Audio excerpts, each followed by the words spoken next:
In April of 1962, anti-Castro Cuban exiles staged an invasion at Cuba's Bay of Pigs. The CIA, who was behind the three-day operation, would come to consider it one of the most colossal blunders in their entire history.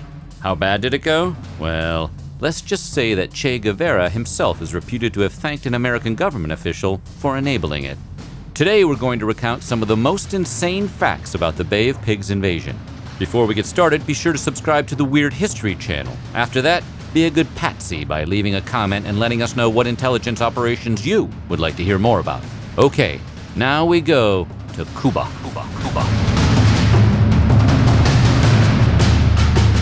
In 1973, E. Howard Hunt stood before a Senate committee investigating the Watergate break-in and said, "I cannot escape the feeling that the country is punishing me for doing the very things it trained and directed me to do." What Hunt didn't say was that those things included some seriously shady stuff. Hunt joined the CIA in 1949 and quickly rose through the ranks. In 1954, he helped overthrow the Arbenz regime in Mexico. By 1960, he was helping recruit Cuban exiles willing to serve in a provisional government set up to take control of the government after the defeat of Castro. This would lead directly to Hunt's eventual involvement in the Bay of Pigs. Though he wouldn't officially resign until 1970, Hunt's career with the CIA was effectively over after the failed invasion. He would quickly fall in with the players in the Nixon White House and became a key figure in the Watergate scandal. Seeking to give themselves plausible deniability as to involvement in the invasion, the CIA sought to launch the invasion from Nicaragua. To this end, they approached President and de facto dictator of the country, Luis Somoza. Nervous that he would face repercussions at the hands of international entities like the United Nations, he was reluctant. Determined to get their way, the CIA eventually bribed Somoza into agreeing for the tidy sum of $10 million. Similarly, the CIA had helped quash an attempted coup in Guatemala against pro-US government. They held a great deal of influence there and used the country as a staging grounds for the operation.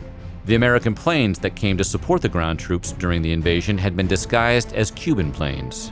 This is so the Cubans wouldn't shoot them down. Unfortunately, the invasion force was so disorganized and ill-informed that they thought the American planes were actual Cuban planes and shot at their own air support.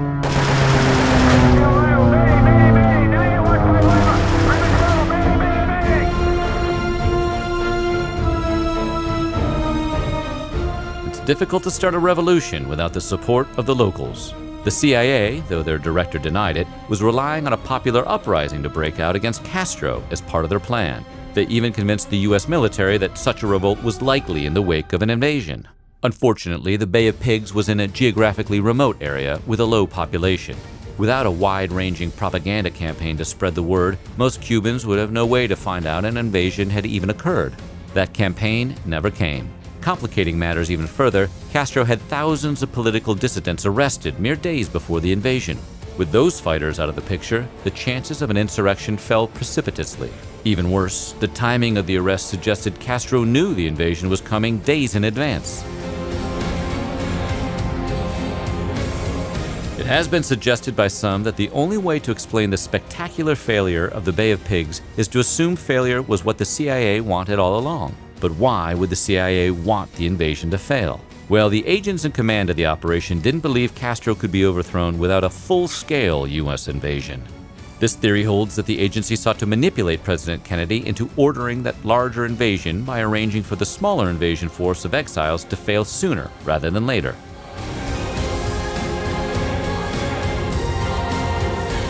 After the invasion failed, President Kennedy ordered a military review of the operation to figure out what had gone so wrong.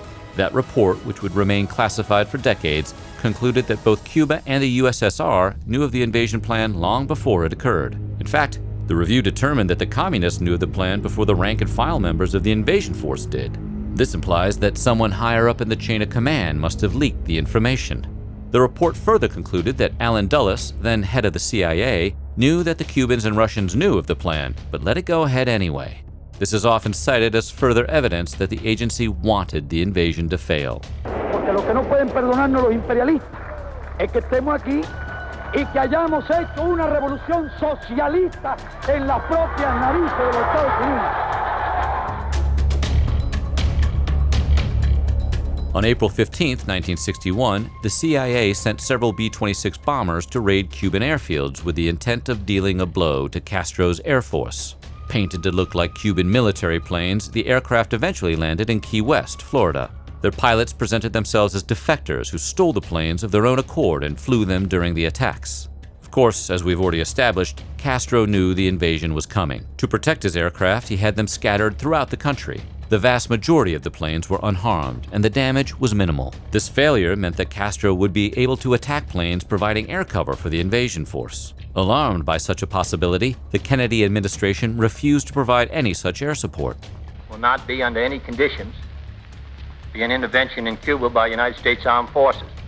And this government will do everything it possibly can, and I think it can meet its responsibilities to make sure that there are no Americans involved in any actions inside Cuba.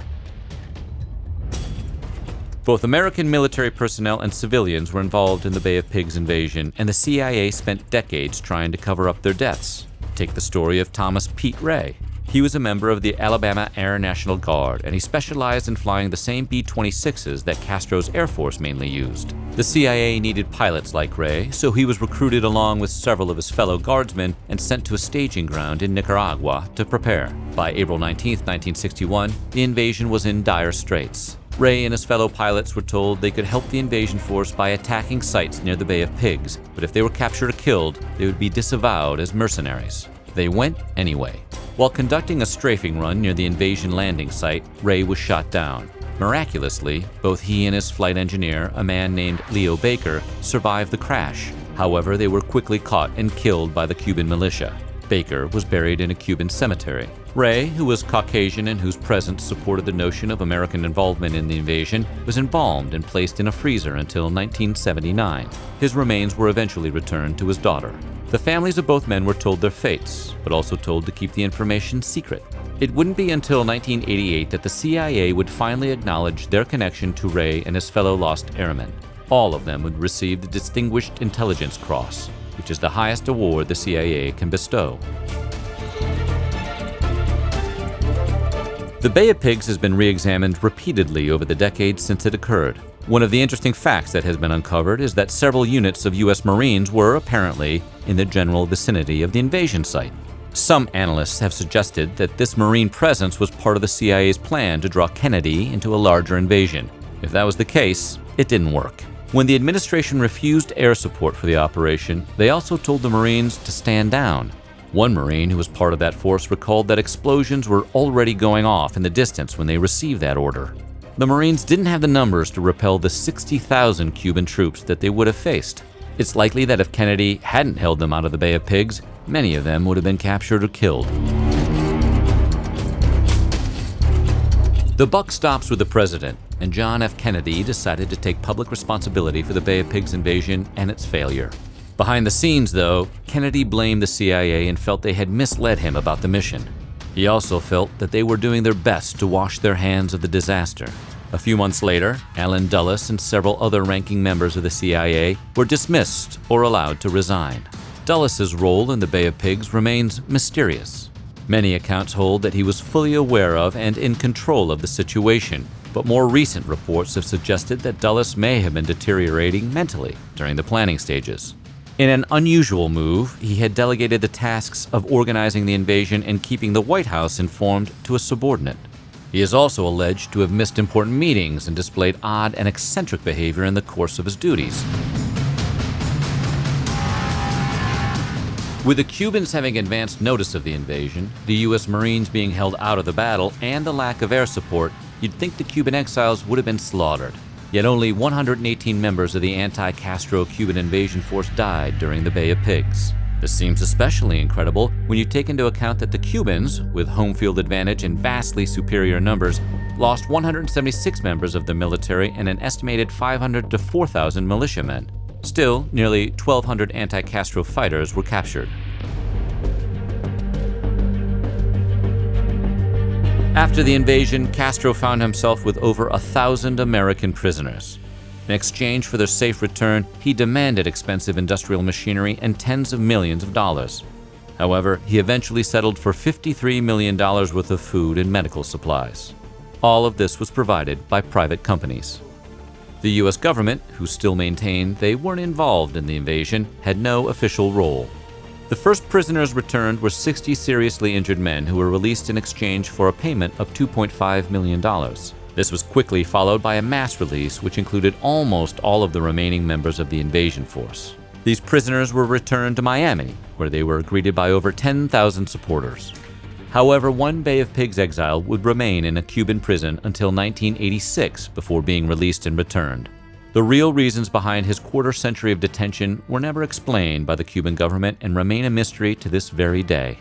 No matter how you slice it, the Bay of Pigs was a complete disaster. It embarrassed the United States and emboldened their enemies, bringing the world closer to the brink of nuclear catastrophe. The Cold War lasted for decades, and while it did eventually come to an end, it's hard not to wonder what history would look like if the Bay of Pigs invasion hadn't been such a half-assed show. Do you think a successful Bay of Pigs invasion might have changed history? Let us know in the comments below, and while you're at it, check out some of these other videos from our Weird History.